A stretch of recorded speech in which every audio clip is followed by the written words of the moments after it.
Go. It's rare to go to a workshop, a little 3-day workshop, and get as much out of it and be given so much by the people running it. Usually you figure you're getting, a few crumbs of their thing. Here, Walking Well with Michael Gelb and Karen Bayer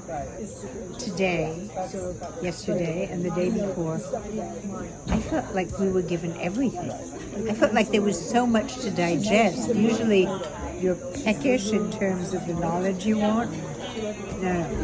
This was a feast. This was a feast of learning, a feast of sentences and mnemonic tricks, and also movements and hands-on stuff, and learning how to do things in a way that's going to illuminate me. It was the best workshop I've ever been to. Wow, thank you so much. Who do you think might benefit the most from this sort of workshop?